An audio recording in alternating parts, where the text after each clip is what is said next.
Picture na.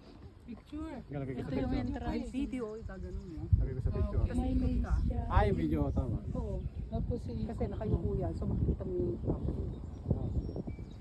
Bakit naman lang siya. Hindi, go natin. Yan.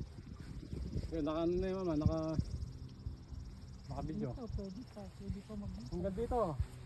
Ano yan? Parang ano lang yan, no? Straight lang yan, no? Ito straight lang to. Yung magandang isa pa bilog. Yan, makukuha lahat siya sa taas. Wala naman 4 acres to eh. Pati mga kahoy siguro. Oo. Pero ito, konti lang ito. Mga kahit alaati lang ito. Wala. Ito maganda. 500 square meter. Oo, yan. Pagka namulaklak na, mas mamulaklak ito. Di sa ano ito makikita. Hindi pa talaga nakabuka. Bubuka pa yan. Sa hapon. Bubuka pa to kasi may green pa oh. No? Di, tsaka ano eh, nasa tanghali. Hindi pa sila nakabuka no? Para sa tangali.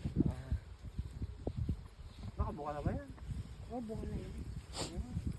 Mahina lang yung circulation. Oo. Oh, ganda oh. Ano?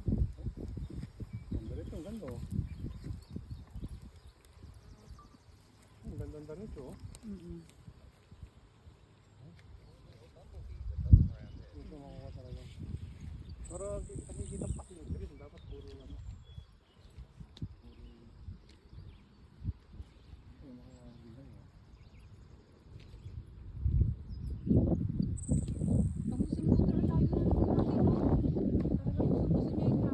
Yung ganito niya, ginaganito na oh. Oo. So every morning yan maganda. Every morning na maglalakad-lakad.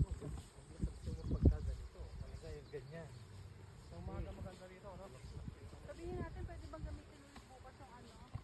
Yung entrance natin. Para umaga na. Oo, dapat umaga.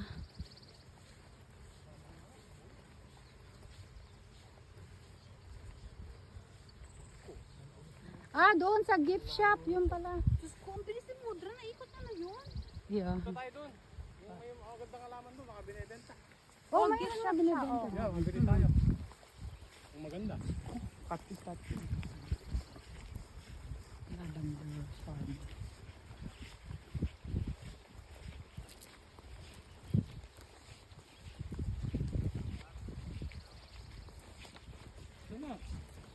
Saan ba ang daan? Hindi, hawakan mo nga rin ito. Kunan mo nga rin ako dyan. Halakad. Nakana na yan, wak. Yan, wala. Ano siya? Ayagid sa po. Malas. Yes!